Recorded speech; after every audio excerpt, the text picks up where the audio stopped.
Welcome back to Beyond the Scarlet Moon, where the restless never sleep and the most twisted souls never truly die. Tonight, we tell the story of a monster, a creature of pure rage, built from pain, rejection, and the raw, merciless cruelty of the world. Some ghosts linger because they can't move on. But this one, he stays because he doesn't want to leave. He was called many things in life. A freak, a beast, an animal. But in death, they call him the Juggernaut. If you love horror, hauntings, and the macabre, don't forget to like, subscribe, and share.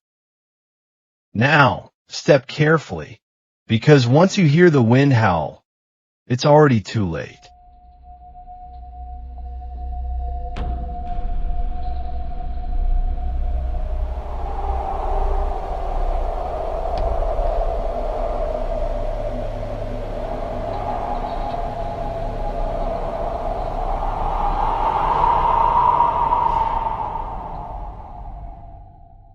Horace Mahoney was a mistake. A child born into a world that never wanted him. He took his first breath in a dark, filthy alley behind a brothel, his mother's body still trembling from labor. She never held him, never kissed his forehead. She barely even looked at him, because when she did, all she saw was a monster. He was too big, too grotesque, his limbs, his face wrong. So she did what she thought was merciful. She left him there in the cold, alone. But fate wasn't kind. Horace survived. He was found by his father, if you could even call him that. A mean, bitter man who saw nothing but a useful tool. He never called Horace son, never hugged him, never loved him. Instead, he put him to work.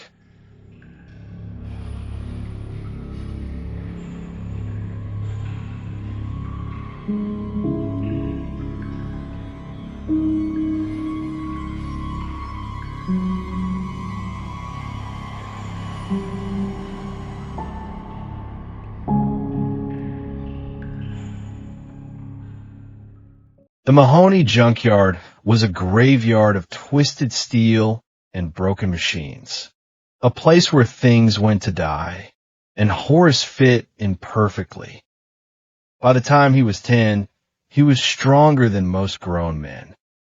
By 15, he could lift an engine block without breaking a sweat. But no matter how hard he worked, no matter how much he bled, he was never good enough.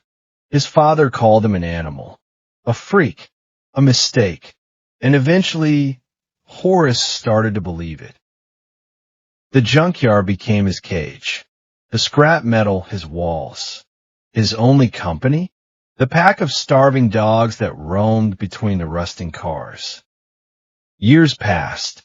His father grew older, weaker, until one day he was gone.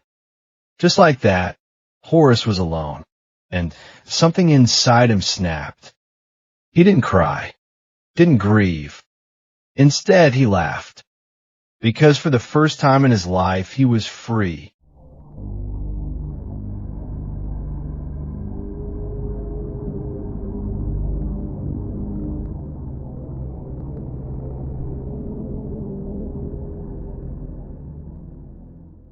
But freedom meant nothing when the world refused to accept you, when every face turned in disgust, when whispers followed you down the street. They feared him, and fear breeds monsters. It started with a girl. She was lost, a hitchhiker stranded on the highway. She knocked on the junkyard gates, hoping for kindness. Instead, she found him. Horace let her in. He smiled. He played the part of a gentle giant. Then he tore her apart, ripped her limb from limb with his bare hands. And when he was done, He fed the scraps to the dogs. Her screams faded into the scrapyard's endless silence, buried beneath rust and oil. And Horace? He had never felt so alive.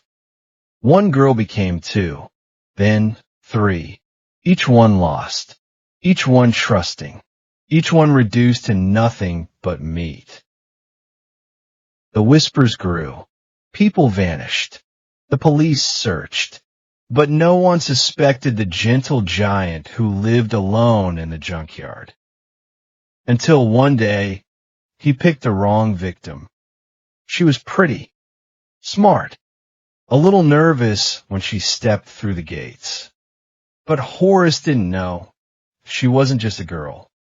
She was a cop, an undercover officer investigating the disappearances. And before Horace could finish what he started, she pulled a gun from her coat and called for backup. The SWAT team swarmed the junkyard like a pack of wolves, their rifles aimed, their voices sharp. Horace Mahoney, put your hands where we can see them. But Horace just smiled, because no cage had ever held him. No chain had ever tamed him, and no man could ever stop him. With a roar, he snapped the cuffs like twigs and lunged. The first officer died screaming, his spine crushed in a bear-like grip. The second had his throat ripped open with nothing but Horace's teeth. The third, he never even had time to fire. Blood painted the rusted cars. Bones snapped like dry twigs. And for a moment, just a moment, it seemed like the breaker might win.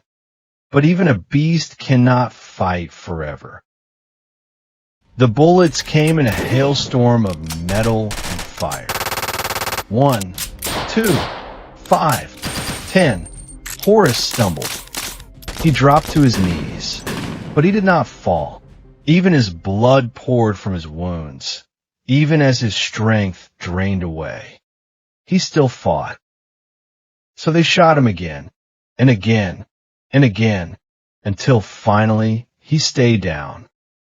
And to be sure, they emptied one last clip into his lifeless body, just to make sure the monster was really dead.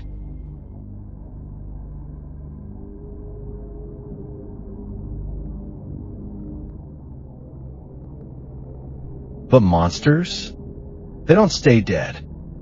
The junkyard should have been silent, but after the police left, the wind began to howl, and the legend of the breaker lived on. For years, his ghost prowled the twisted remains of the cars, waiting for anyone foolish enough to step inside his domain. And when they did, he ripped them apart.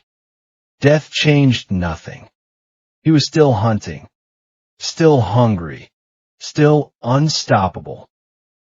And then Cyrus came looking. He had a plan, a machine, and to power it, he needed the worst souls the world had ever seen. So he lured the Juggernaut with blood, with whispers, with Latin prayers that made the very air tremble. And when the time was right, he caught him. But not before the Juggernaut took his pound of flesh. Bodies littered the junkyard. Blood soaked the dirt. And now he was caged again, bound in steel and glass, forced to wait in the basement of a house built on sin. Until the doors opened, until the machine whispered, until the hunt began again.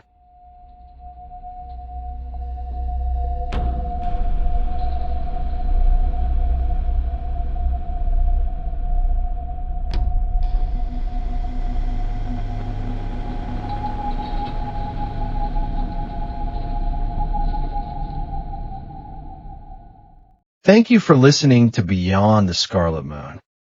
If you love twisted tales of the dead, don't forget to like, subscribe, and share. And remember, some spirits are bound by regret, some by revenge, but the Juggernaut, he is bound by hunger. Until next time, stay safe.